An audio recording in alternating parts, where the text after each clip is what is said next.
Shalom saudara, welcome home. Puji nama Tuhan, sudah 2 bulan kita mengadakan ibadah Godiper secara online. Hadirat Tuhan begitu terasa. Saya yakin dan percaya sudah banyak mujizat yang Tuhan sudah kerjakan dalam hidup kita. Oleh karena itu, seperti yang tertulis di Filipi 4 ayat 6, janganlah hendaknya kamu khawatir tentang apapun juga, tetapi nyatakanlah dalam segala hal keinginanmu kepada Allah, dalam doa dan permohonan dengan ucapan syukur. Mari kita siapkan hati kita untuk kembali merasakan hadirat Tuhan, sehingga sign and wonder nyata terjadi dalam hidup kita. Selamat beribadah dan selamat menikmati hadirat Tuhan. Tuhan Yesus memberkati.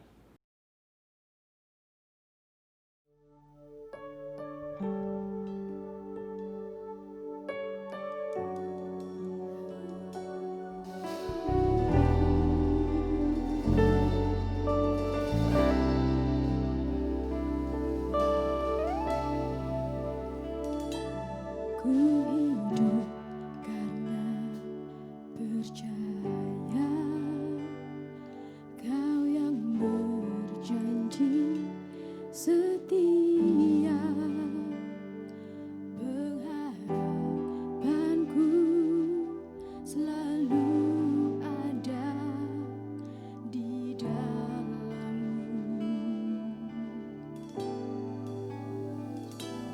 Ku tidak akan menyerah meski dalam kesesakan.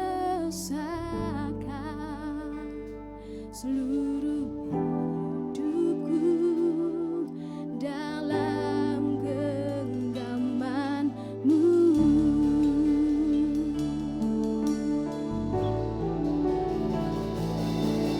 Punya Tuhan yang besar, yang telah berjanji dan sanggup menggenapi imanku bersama.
syukur kita di hadapan Tuhan. Kita mau nyatakan kalau kita berbahagia ada di dalam tangannya Tuhan.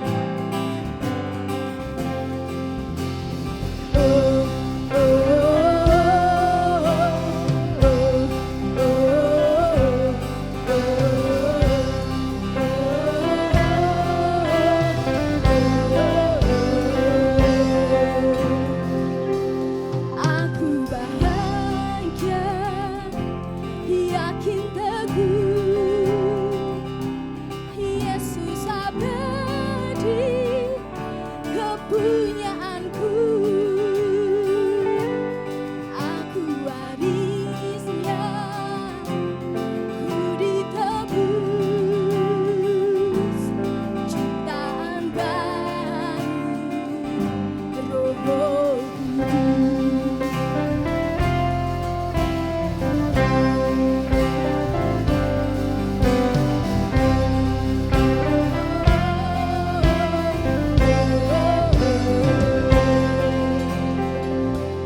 Ku berbahagia, yakin teguh, Yesus abadi, kepunyaanku.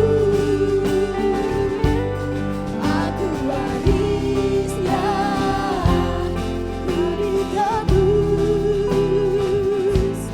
ciptaan baru, Roh Kudus. Aku bernyanyi bahagia, memuji Yesus selamanya. Aku bernyanyi bahagia, memuji Yesus selamanya.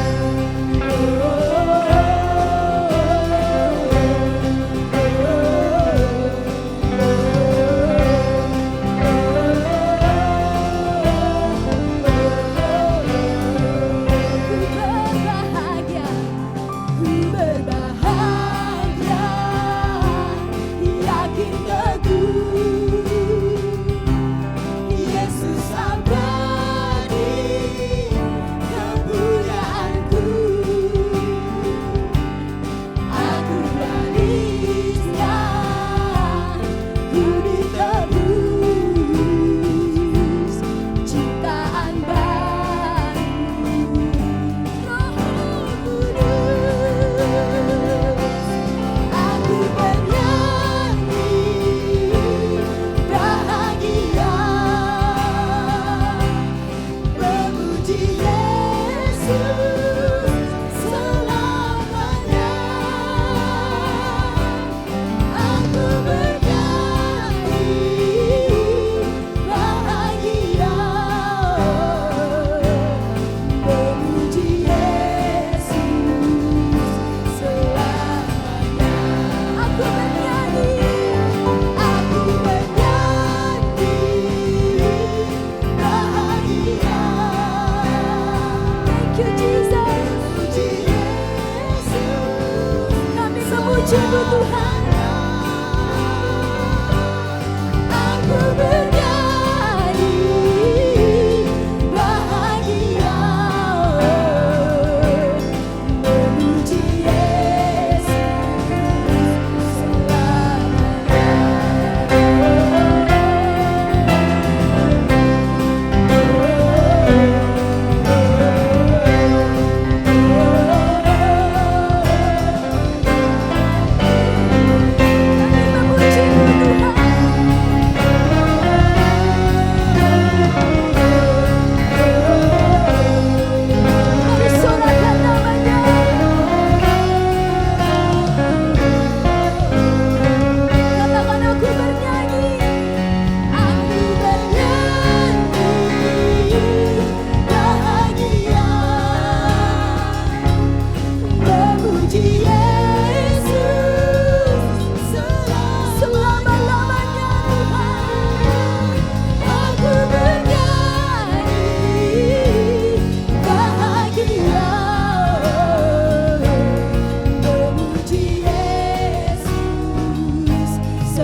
puji Kau Tuhan.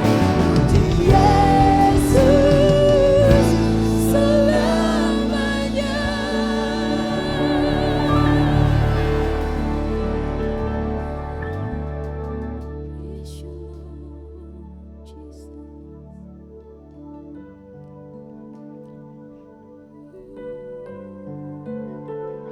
Kami mau naikkan syukur kami.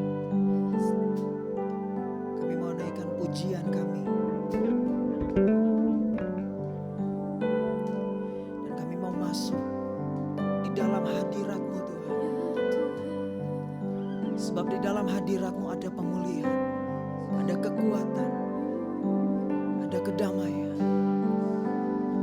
Oh, haleluya, haleluya.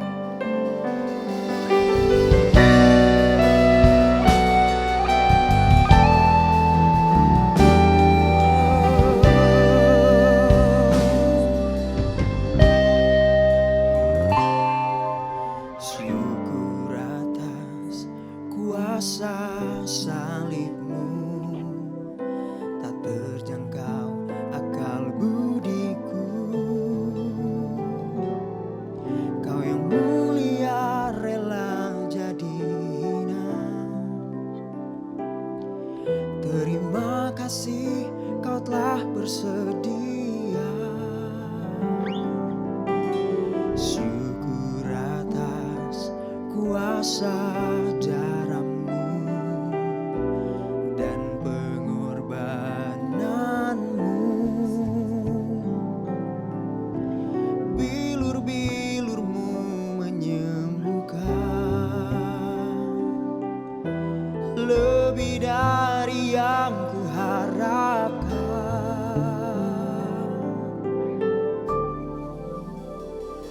Percaya mujizat terjadi, kuasa-Mu nyata di sini. Kau melakukan perkara heran di luar pikiran. Percaya mujizat terjadi, kuasa-Mu nyata di sini. Jauh melampaui pikiranku, aku sudah sembuh. Mari Bapak Ibu Saudara, kita angkat penyembahan ini dengan iman kita. Kita perkatakan bersama-sama. Syukur atas kuasa salib-Mu, tak terjangkau akal budiku. Kau yang mulia, Kau yang mulia rela jadi hina. Terima kasih Kau telah bersedia. Syukur atas kuasa darah-Mu dan pengorbanan-Mu. Bilur-bilur-Mu menyembuhkan, lebih dari yang kuharapkan.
mujizat-Mu ada bagi setiap kami.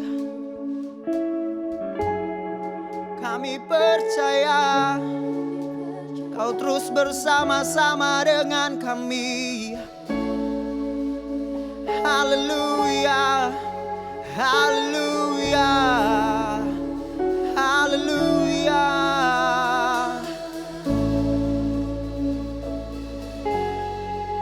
Dan tiap jam kami memerlukan-Mu Tuhan.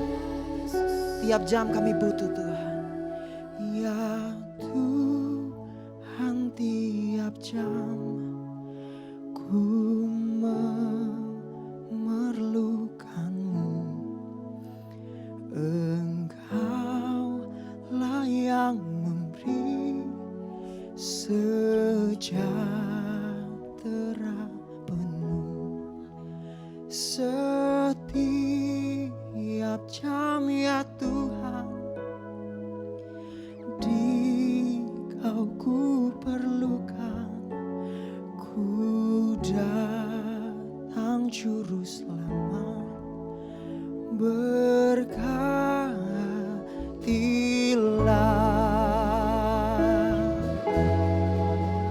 Kami terus butuh Tuhan dalam hidup kami. Kami perlukan Engkau Tuhan. Ya Tuhan, tiap jam ku memerlukan-Mu. Engkaulah yang memberi sejahtera penuh setiap jam ya Tuhan. Di Kau ku perlukan, ku datang Juru Selamat. Berkatilah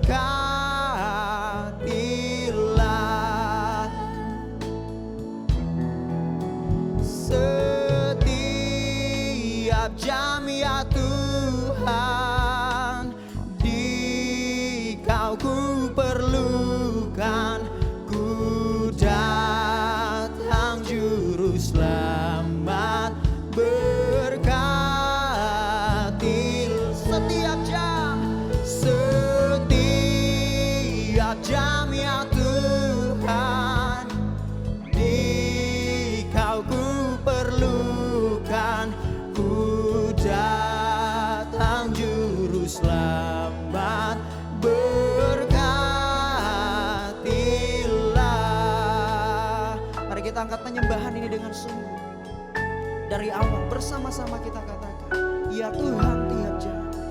Ya Tuhan, tiap jam ku memerlukan-Mu. Engkaulah yang memberi sejahtera penuh setiap jam ya Tuhan.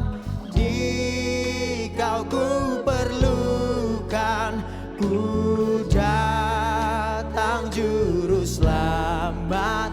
Berkatil setiap jam ya Tuhan. Di Kau kami perlukan, ku datang, yes. Berkat setiap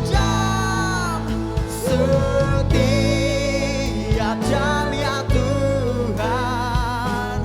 Di Kau ku perlukan, ku datang Juru Selamat.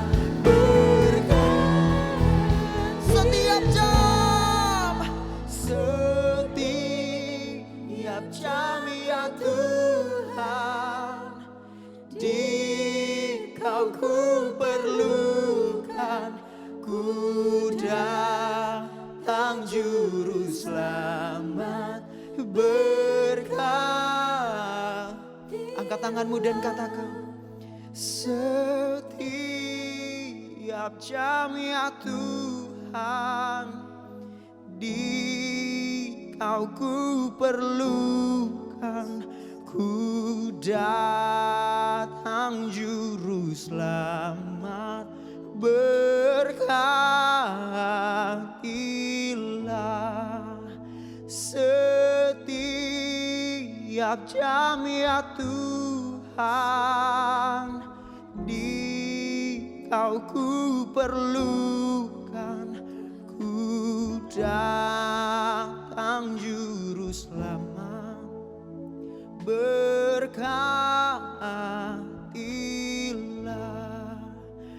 Ku datang juru selamat, berkatilah.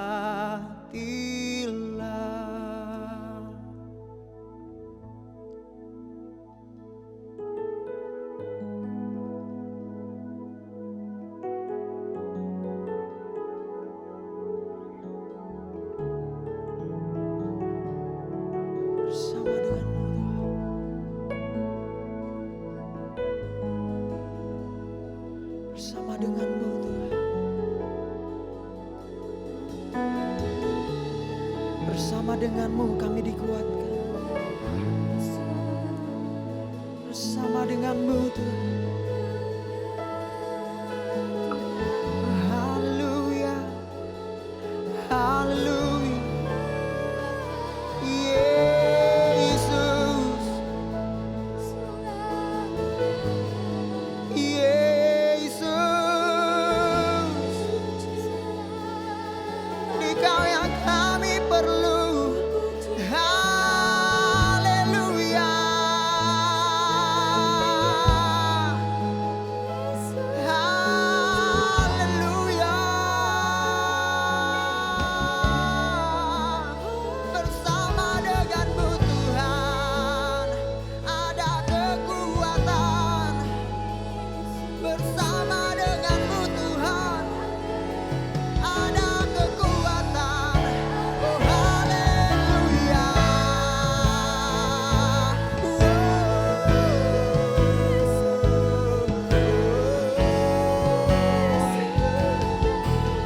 Engkau yang kami perlu, sebab bersamamu ada kekuatan.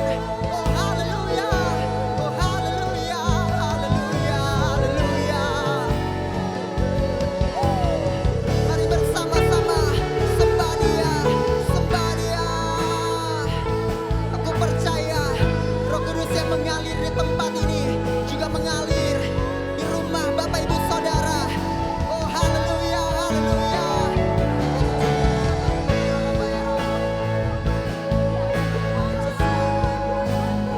Ku percaya. Oh haleluya, haleluya, haleluya.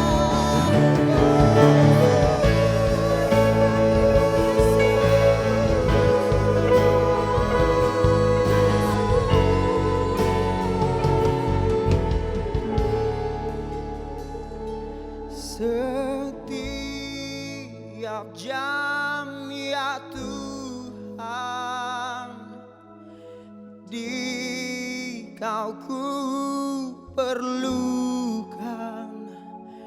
Ku datang juru selamat, berkatilah. Setiap jam ya Tuhan, di Kau ku perlukan. Ku datang juru selamat, berkatilah.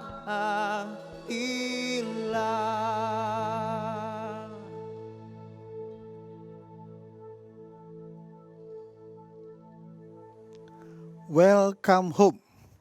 Saudara, hari ini saya mau menyampaikan pesan Tuhan dengan tema sindrom anak sulung. Yesus memberikan perumpamaan tentang dua anak. Seorang bapa memiliki dua anak, yang sulung dan yang bungsu. Yang bungsu berlaku sangat kurang ajar, dia meminta bagian warisan hartanya, lalu dia jual dan dia pergi berfoya-foya. Akhirnya dia mengalami kesulitan yang begitu luar biasa dan akhirnya dia sadar akan kesalahan-kesalahannya. Lalu dia pulang kembali ke rumah bapaknya. Dan waktu dari jauh bapaknya melihat anaknya, bapaknya berlari menyambut anaknya dan bikin pesta. Tapi hari ini saya mau mengajak kita memperhatikan apa yang terjadi dengan si anak sulung. Saya mau mengajak kita membaca dari Injil Lukas pasal ke-15 ayat ke-25 sampai dengan ke-32. Tetapi anaknya yang sulung berada di ladang. Dan ketika ia pulang dan dekat ke rumah, ia mendengar bunyi seruling dan nyanyian tari-tarian. Lalu ia memanggil salah seorang hamba dan bertanya kepadanya, apa arti semuanya itu? Jawab hamba itu, adikmu telah kembali dan ayahmu telah menyembelih anak lembu tambun karena ia mendapatnya kembali dengan sehat. Maka marahlah anak sulung itu dan ia tidak mau masuk. Lalu ayahnya keluar dan berbicara dengan dia. Tetapi ia menjawab ayahnya, katanya, telah bertahun-tahun aku melayani Bapa dan belum pernah aku melanggar perintah Bapa. Tetapi kepadaku belum pernah Bapa memberikan seekor anak kambing untuk bersukacita dengan sahabat-sahabatku. Tetapi baru saja datang anak Bapa yang telah memboroskan harta kekayaan Bapa bersama-sama dengan pelacur-pelacur, maka Bapa menyembelih anak lembu tambun itu untuk dia. Kata ayahnya kepadanya, anakku, engkau selalu bersama-sama dengan aku dan segala kepunyaanku adalah kepunyaanmu. Kita patut bersukacita dan bergembira karena adikmu telah mati dan menjadi hidup kembali. Ia telah hilang dan didapat kembali. Saudaraku, kenapa anak sulung ini menjadi marah? Ada dua hal yang membuat anak sulung ini menjadi marah. Yang pertama adalah dia katakan dia telah bertahun-tahun melayani bapaknya dengan baik dan belum pernah melanggar perintah bapaknya. Tetapi bapaknya tidak pernah kasih hadiah atau upah kepada dia. Yang kedua, dia marah karena dia iri hati kepada adiknya yang hidupnya penuh dosa, penuh dengan kesalahan. Tetapi waktu kembali diadakan pesta besar buat adiknya. Demikian juga dengan kita. Sebagai orang-orang percaya kepada Tuhan, ada kalanya kita mengalami sindrom anak sulung. Kita merasa marah, kecewa kepada Tuhan. Kenapa? Seperti halnya si anak sulung, kita merasa sudah bertahun-tahun kita ikut Tuhan.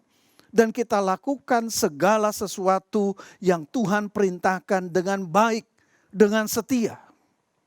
Kita taat, kita baik, kita setia kepada Tuhan. Tetapi kemudian kita mengalami sesuatu yang buruk di dalam kehidupan kita. Dan kemudian kita bandingkan kehidupan kita dengan kehidupan orang lainnya. Dan kita mendapati ada orang-orang yang kerohaniannya jauh di bawah kita. Atau bahkan ada orang-orang yang tidak mengenal, tidak percaya kepada Tuhan. Hidupnya lebih baik daripada kita. Mereka tidak mengalami hal-hal buruk yang kita alami. Kondisi seperti ini bisa membuat kita marah. Kita bisa membuat kita kecewa kepada Tuhan. Apa artinya? Saya sudah bertahun-tahun ikut Tuhan dengan setia, dengan baik, memperhatikan, mendengarkan dan menjalani perintah-perintah Tuhan. Tapi kok saya malah mengalami hal-hal yang buruk? Sementara orang yang tidak percaya Tuhan justru kondisinya lebih baik dari saya. Nah, saudara, saya mau ajak saat ini untuk kita renungkan. Kenapa seharusnya si anak sulung tidak perlu marah? Tidak perlu kecewa kepada bapaknya. Ada 3 hal yang saya mau sampaikan, saudaraku. Yang pertama, perbuatan-perbuatan baik yang telah dilakukan bertahun-tahun oleh si anak sulung dengan bekerja dengan baik, dengan setia kepada bapaknya, melakukan perintah-perintah bapaknya, itu seharusnya adalah sesuatu yang wajar dilakukan. Karena bapaknya telah terlebih dahulu mengasihi kedua anaknya, memperlakukan kedua anaknya dengan sangat baik, merawat, memelihara, memenuhi seluruh kebutuhan anaknya dengan sangat baik. Kalau bapaknya bertahun-tahun sudah merawat dan memperlakukan anak-anaknya dengan begitu baik, seharusnya adalah hal yang wajar, respon yang normal sebagaimana yang dilakukan oleh si anak sulung. Artinya apa, saudaraku? Anak sulung melakukan hal-hal yang baik bukan untuk apa yang akan diperoleh di kemudian hari. Tetapi apa yang dia lakukan adalah untuk segala sesuatu yang dia sudah terima dari bapaknya. Karena bapaknya sudah begitu mengasihi dia. Dan sebagai respon yang wajar, yang normal, dia melakukan segala sesuatu yang baik. Karena dia sudah menerima segala sesuatu yang baik dari bapaknya. Hal yang sama juga dengan kehidupan saudara dan saya waktu kita berhubungan dengan Tuhan. Jangan pernah lupa, saudaraku, Tuhan yang terlebih dahulu mengasihi kita. Dan waktu kita menjadi percaya kepada Tuhan, ada begitu banyak dari kita di dalam kondisi yang sangat buruk dan seharusnya sama sekali tidak layak menerima kasih karunia Tuhan. Sama sekali tidak layak menerima kebaikan-kebaikan dan pertolongan Tuhan. Tetapi Tuhan kasih karunia-Nya sempurna buat kita. Di dalam keadaan yang sesungguhnya seharusnya tidak layak buat setiap kita, Tuhan terlebih dahulu mengasihi kita. Tuhan melakukan segala sesuatu yang begitu baik buat kita. Karenanya, kalau saudara dan saya kemudian menunjukkan hal-hal yang baik untuk Tuhan, seharusnya bukan untuk apa yang akan datang kita terima, tapi untuk apa yang sudah kita terima daripada Tuhan sejak kita masih dari dalam kandungan ibu kita. Kita seharusnya tidak lagi mengharapkan upah. Kita seharusnya tidak lagi mengharapkan hadiah atas segala sesuatu yang kita lakukan. Kenapa? Kita sudah menerimanya terlebih dahulu. Bahkan di saat kita tidak layak, sama sekali tidak layak untuk menerimanya. Yang kedua, saudaraku, kenapa seharusnya anak sulung itu tidak marah kepada bapaknya? Perbuatan-perbuatan yang baik yang dia lakukan selama bertahun-tahun seharusnya bukanlah untuk mendapatkan upah, melainkan karena statusnya sebagai anak yang menerima warisan atas segala sesuatu yang dimiliki oleh bapaknya. Di dalam ayat ke-31 tadi, bapaknya katakan, segala kepunyaanku adalah kepunyaanmu. Bapaknya ingatkan kepada anak sulung, kenapa kamu mengharapkan upah? Kenapa kamu mengharapkan hadiah atas segala sesuatu yang kamu lakukan? Karena segala sesuatu yang kamu lakukan pada akhirnya akan kembali juga kepadamu. Segala sesuatu yang aku punya itu kepunyaanmu juga. Hal yang sama di dalam hubungan kita dengan Tuhan, saudaraku. Mari kita memahami segala sesuatu yang baik yang kita lakukan di dalam Tuhan bukan hanya untuk kepentingan Tuhan, tapi terlebih lagi untuk kepentingan kita sendiri. Waktu kita mendengarkan, waktu kita memperhatikan dan melakukan firman Tuhan, maka kebaikan-kebaikan bukanlah untuk Tuhan, tapi justru untuk kita. waktu kita sungguh-sungguh berjalan di dalam kesetiaan kepada Tuhan, maka saudara dan saya akan mengalami banyak hal yang baik akibat dari segala sesuatu yang kita lakukan itu. Dan kalaupun kita ikut serta di dalam memperluas, memperlebar kerajaan Tuhan di muka bumi ini, tahukah saudara firman Tuhan berkata apa? Mari kita lihat dari 2 Timotius 2 ayat ke-12. Jika kita bertekun, kita pun akan ikut memerintah dengan dia. Jika kita menyangkal dia, dia pun akan menyangkal kita.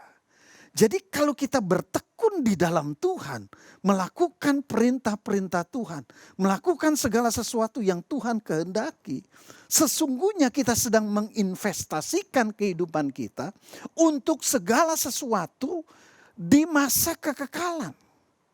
Firman Tuhan katakan, ada saatnya saudara dan saya akan ikut memerintah bersama-sama dengan Tuhan. Renungkan baik, saudara dan saya adalah ahli warisnya Tuhan. Jadi segala sesuatu yang baik yang kita kerjakan bagi Tuhan, sesungguhnya kita sedang mengerjakannya buat hidup kita sendiri. Karena segala kepunyaan Tuhan juga kepunyaan kita. Karena kita adalah ahli warisnya. Yang ketiga saudaraku, kenapa seharusnya anak sulung itu tidak marah kepada bapaknya? Anak sulung ini seharusnya tidak perlu iri kepada adiknya yang hidupnya penuh dengan dosa. Kenapa?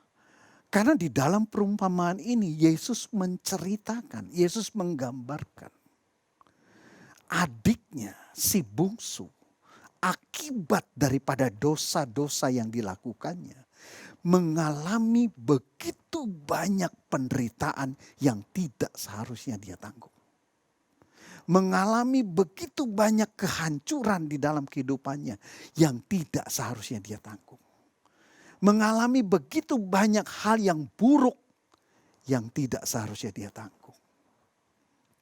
Sebaliknya, anak sulung karena dia bersama-sama dengan bapaknya, dia setia berada di rumah bapaknya, maka dia tidak mengalami hal-hal buruk. Penderitaan-penderitaan yang dialami oleh anak bungsu karena dosa-dosanya, karena kesalahan-kesalahannya. Dan yang penting sekali kita harus mengerti, bapaknya katakan kepada anak sulung, kamu selalu bersama-sama dengan aku. Jadi kalau kita setia kepada Tuhan, saudaraku, kita tidak perlu mengharapkan upah apapun karena kita dengan kesetiaan kita melakukan segala sesuatunya sudah mendapatkan bagian yang terbaik di dalam kehidupan kita. Yang tidak dimiliki oleh orang-orang di luar Tuhan. Kita tidak perlu menanggung penderitaan, hal-hal buruk yang tidak seharusnya kita tanggung oleh akibat dosa-dosa kita. Saudaraku, di zaman perjanjian lama, waktu Tuhan membagi warisan tanah perjanjian untuk suku-suku bangsa Israel. Ada 12 suku, saudaraku, bangsa Israel. Tapi Tuhan mengkhususkan satu suku, yaitu suku Lewi. Suku Lewi dikhususkan untuk mereka tidak bekerja menanam di ladang. Tapi mereka pekerjaannya adalah mengurus akan kemah pertemuan. Melayani Tuhan di kemah pertemuan. Saudara, apa yang Tuhan katakan? 11 suku lainnya diberikan warisan tanah bagian mereka masing-masing di tanah perjanjian. Tapi Tuhan katakan untuk orang Lewi, orang yang mengurus kepentingan Tuhan di kemah pertemuan, tidak diberikan warisan tanah. Tapi Tuhan katakan kepada mereka, akulah pribadi Tuhan itu sendirilah bagianmu. Kalau kita mengerti artinya hubungan kasih dengan Bapa di surga, yang terpenting buat hidup saudara dan saya bukanlah mujizat yang Tuhan lakukan. Bukanlah pertolongan yang Tuhan berikan. Bukanlah berkat-berkat yang Tuhan curahkan. Tapi kalau kita paham saudaraku, sesungguhnya bagian terpenting yang bisa kita nikmati dalam hidup kita bersama dengan Tuhan adalah pribadi Tuhan itu sendiri. Itu yang bapaknya katakan kepada anak sulung. Karena anak sulung tetap berada di rumah. Keuntungan terbesar yang dimiliki si anak sulung dibandingkan anak bungsu adalah dia selalu berada bersama-sama dengan bapaknya. Karenanya saudara, saya mau ingatkan. Kalau hari-hari ini saudara ada di dalam kondisi yang kurang baik, mari kita perhatikan baik-baik ayat-ayat yang saya akan bacakan ini. Dari 1 Petrus pasal yang keempat ayat 12-13, lalu kita lompat ke ayat 15 dan 16. Perhatikan, saya akan bacakan.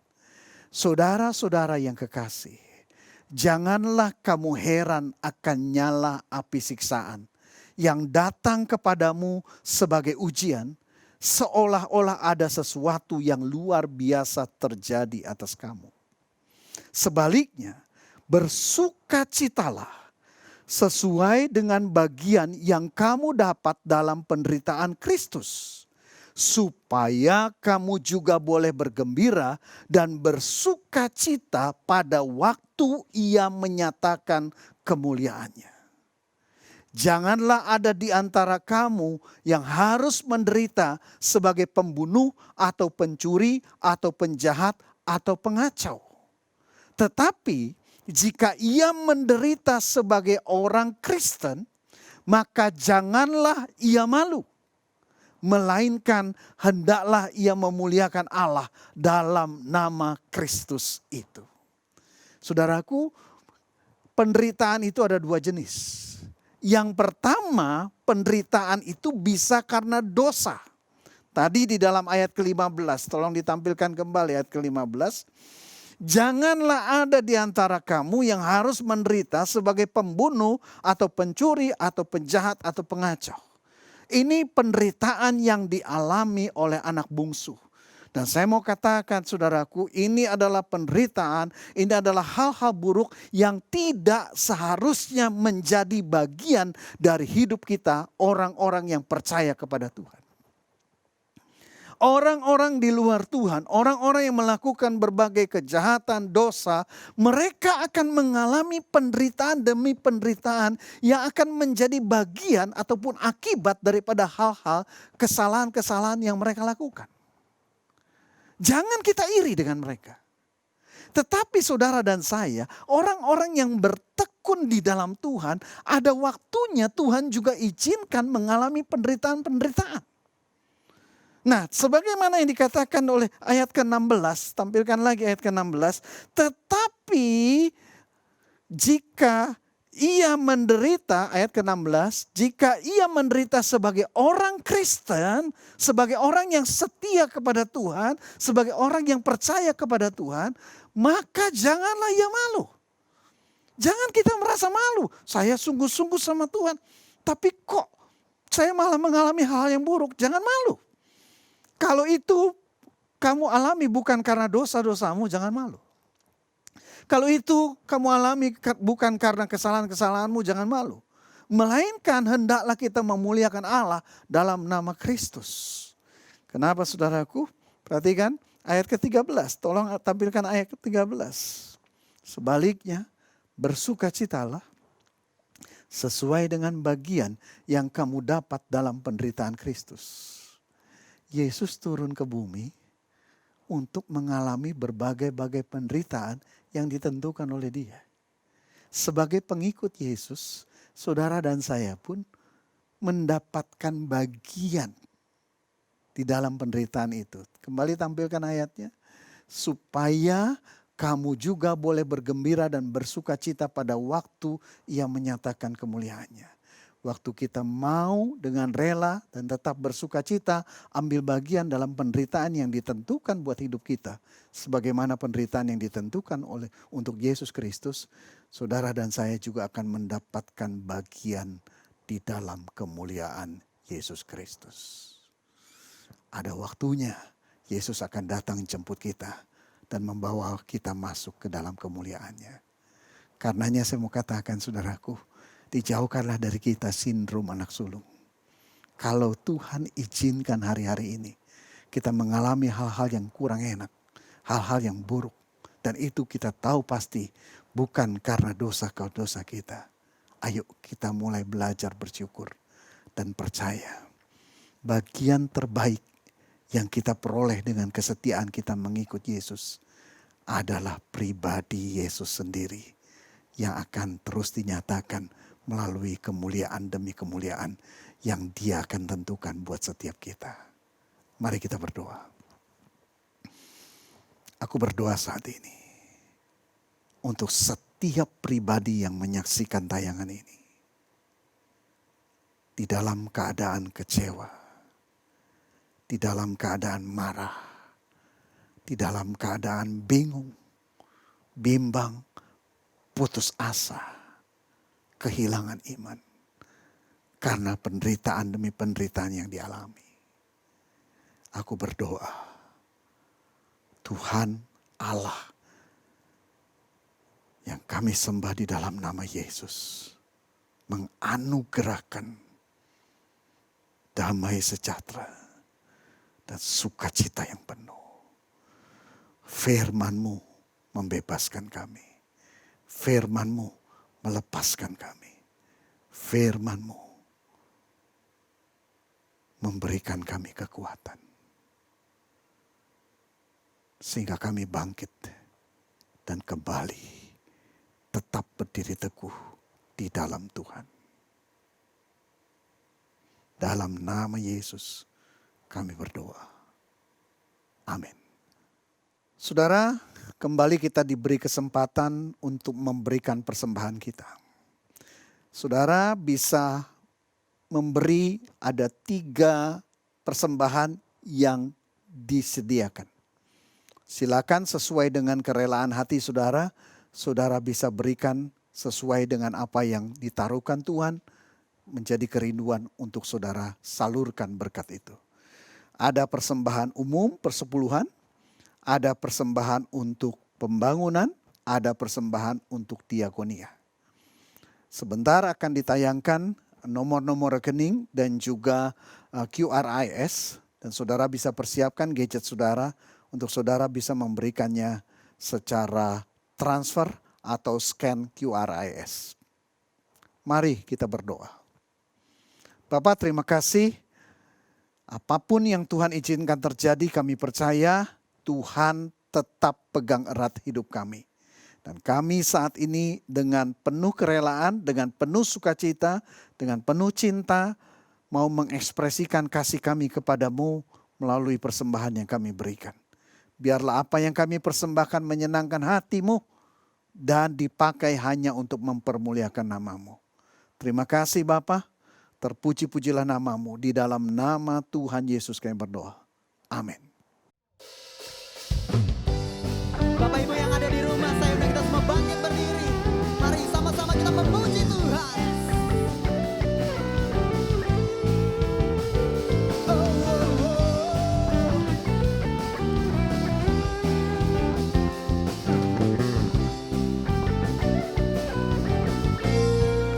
Bersama-sama.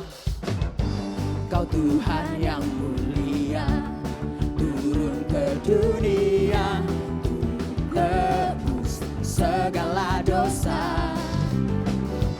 Kau beri keselamatan, beri kesempatan, kasih-Mu mengubahkan.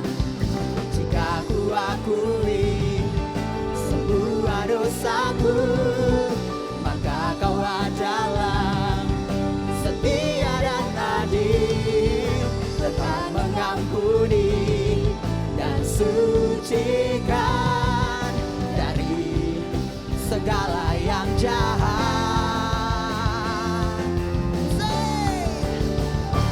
Tak mau ku hidup bagi dunia ini lagi.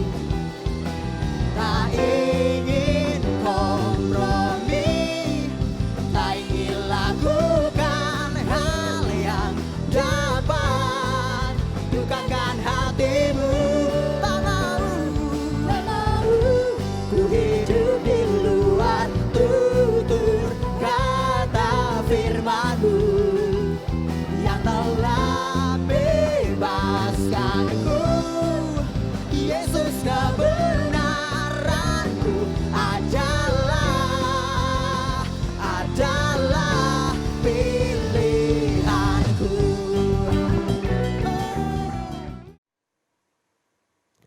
Mari kita siapkan hati kita, hidup kita untuk menerima berkat daripada Tuhan.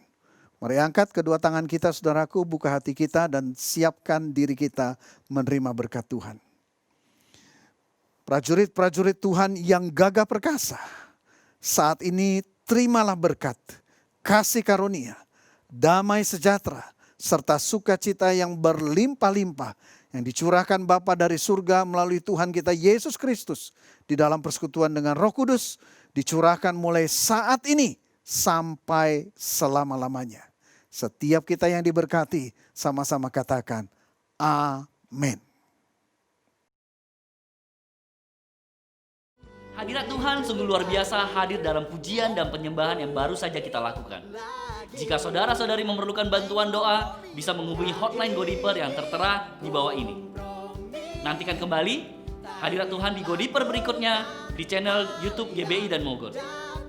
Sampai ketemu di Godiper berikutnya. Tuhan Yesus memberkati.